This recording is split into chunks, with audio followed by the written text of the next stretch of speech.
Through until 4. Have your say With Amanda Blair. Oh, dear.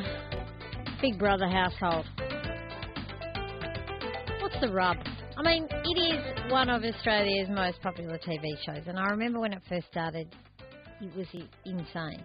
And that very first eviction ever from the Big Brother house with, what's her name, with the bunny ears and everything, was just extraordinary. I was down at I was at the Havelock, actually. I do remember it. I said, no, what's that one? No, the Arab Steed, that's where I was, having a schnitzel that night. And the whole bar had to stop and watch the big eviction. It was an amazing show and has continued to entertain people. Now, I kind of get it, but I also don't. And but hey, I'm probably not the audience that Big Brother are wanting. However, I've got a bit of time on my hands after the 8th of June. Well, not really, with 4 children. But maybe if I went into the Big Brother house, I would have some time on my hands. And maybe I'm what they are looking for. In just a moment, we talk to 5AA's very own Sean Perry, who is a failed entrant. He didn't make it through the auditions, which are being held in Adelaide today. In fact, if you want to be a participant in the auditions, you just need to head down to the showgrounds, the Ridley Centre, Goodwood Road, Wayville. You can get online and register at 9msn.com.au/Big Brother and head on down and show them your stuff. I'm intrigued, Sean, as to what exactly you had to show them. And I can't believe you didn't get through. But let's talk to Alex can't say the name, executive producer. How do I say your last name, Alex? I'm so sorry. Mavoidakis. Tell me, welcome to the show. Thank you very much. Round of applause. Yes. Thank you for the round of applause. Let me start by saying that you absolutely are the audience that Big Brother is looking for, and you should come down and have a crack. I mean, we're looking for real people with real jobs that want to talk about real issues, you know? Yeah, but I'd have to spend time with everyone else. And what happens if I'd hate them? And then I'd be the first person voted out because I'd be too honest and it would just be terrible. Well, then you wouldn't have to spend time with them anymore, so it wouldn't be a problem, would it? I suppose that's true. And there is a lot to gain. Like, a lot of people have done quite well after they've been in the Big Brother house. All sorts of celebrity endorsements, breakfast shows, TV shows. They've done it all. I have. Look, and if the worst thing that can happen is you've got a great story for the grandkids, and what a great experience. And, you know, the great thing about Big Brother is you don't have to be a supermodel, you don't have to be able to cook, you don't have to be able to sing, you don't have to be able to dance. You just have to be yourself. What about passion in the hot tub? There's been a bit of that over the last few Big Brothers. There has been a bit of that, and there may be some more, and there may not be. That's not what it's all about. Of course, it's a psychological experiment. It's a social experiment. And it's people watching, and that's, I think, why it is still the global phenomenon that it is. Do you pick one person and build the other housemates around them? That's one tactic, and look, it absolutely depends on who you end up with. It's a bloody hard job. I mean, if you're going all around Australia trying to find how many people? Well, there's 20,000 people that have applied, maybe more now, because they're still coming in thick and fast. But I've got to get it down to somewhere around 250, and then we'll see them all again, and then I've got to get it down to 50, and then I'll sit around a big table with lots of important people, and we'll shout at each other until we're down to about, 16 or so.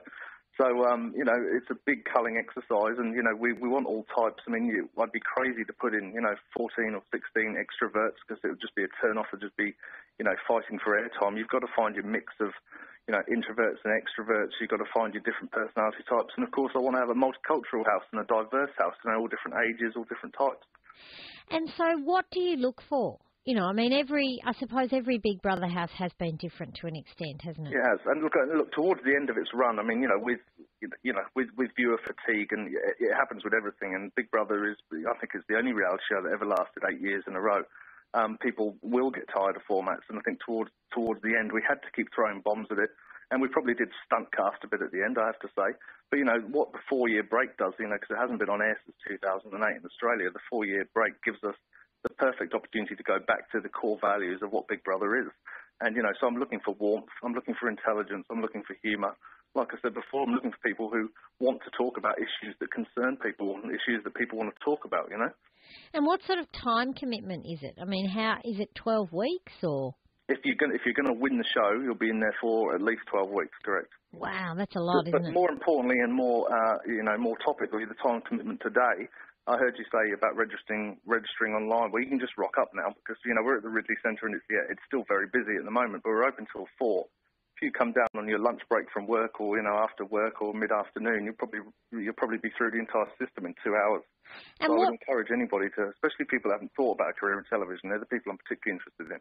And what do you want them to do? Like, what is the audition process? Do you have to make them dance like a chicken or anything like that? We may make you dance like a chicken just to warm you up at the start, but believe me, that's not what we're being judged on. Everything we do has a psychological slant to it. The whole process has been devised by a psychologist, so there is method behind all the madness. There is some physicality at the start, but then it becomes much more finding out about you and finding out about your opinions. And then if you get through the first stage, there's a second round which is much more intimate, where, again, it's very talky. And if you get through that stage, then it's a one-on-one with me. So, it's a pretty full-on process, but obviously it's something that is necessary to find the sort of housemates that we want to do, that we want to find. And do you know when someone walks in that's kind of got it?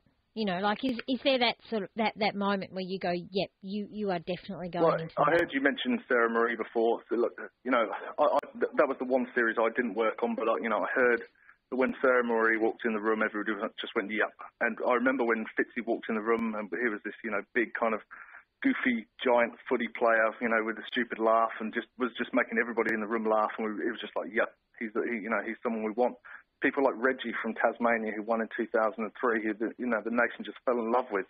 She wasn't the loudest person in the room. She wasn't the one clucking like a chicken. She wasn't the one that turned up at the auditions, in a kind of pink lycra hot suit. She was just a normal person who worked in the fish and chip shop. Someone asked her a question. She gave an answer. You listened to everything she said because, she was just so real. We put her on the show, and there you go, and changed her life.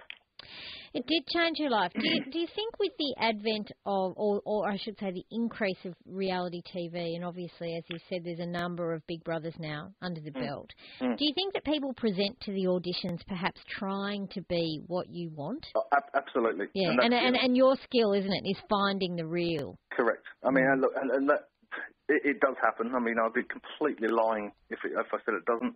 50% of the people here are coming with rehearsed answers. Yeah. Absolutely coming with what they think we're looking for.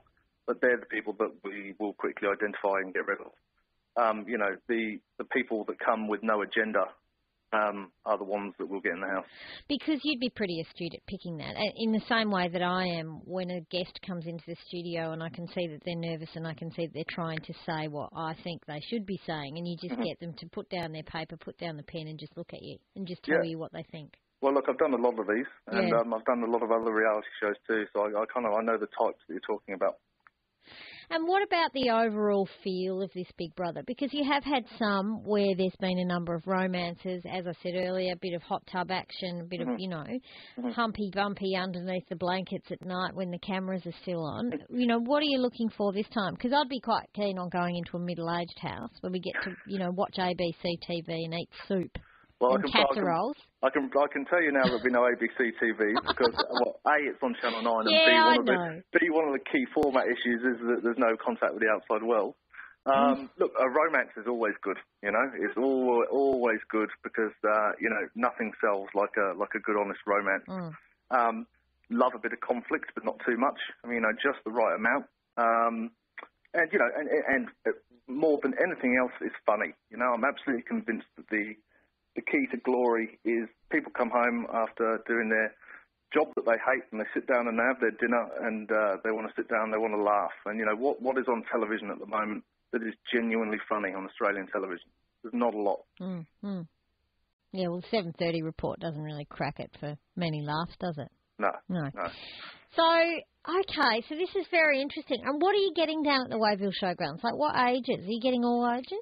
There's a lot of, yes, we are getting all ages. Most of them are young, but I have to say Adelaide have really, really done the job today. There's hundreds and hundreds of people still waiting to come through. I've got about 25 people standing the other side of the door that I'm on at the moment, waiting to see me. We've got a nice spread of ages. I have to say, I think the older demographic is underrepresented, and that's something that I want to encourage people to come down. The last winner of Big Brother in Australia was in her 50s.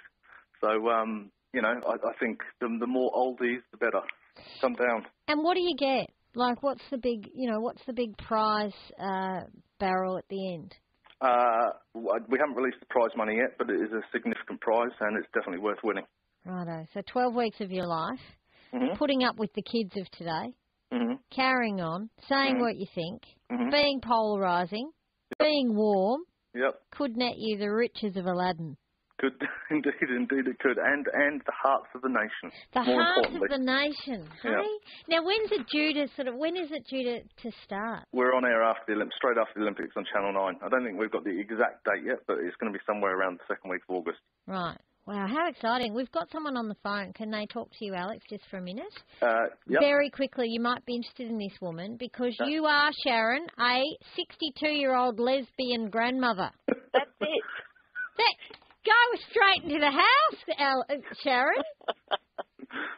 Get straight in it. How did that happen? You weren't a lesbian when you gave birth to the children? No, okay. So it was a late lesbian. That's it. A late bloomer. Wow. How'd that happen? Just did. Did it?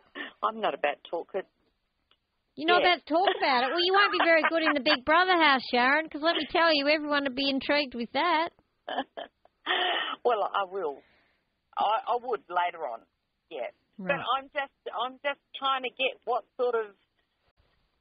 age range, what type of people, Well, Alex, would you be interested in a 62-year-old lesbian grandmother? Oh, that ticks every box. I know, doesn't it? Why doesn't Sharon get in the car, come down to Ridley Centre and try her luck?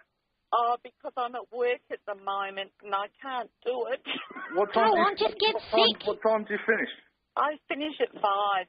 Oh, well, why don't you just say you've got food poisoning and just, You've got gastro, Sharon. You've suddenly come down with gastro. You've just vomited all over the dashboard. You can't possibly go to work and turn the car around and go to the Ridley Centre. Either that or fly to Melbourne on Saturday.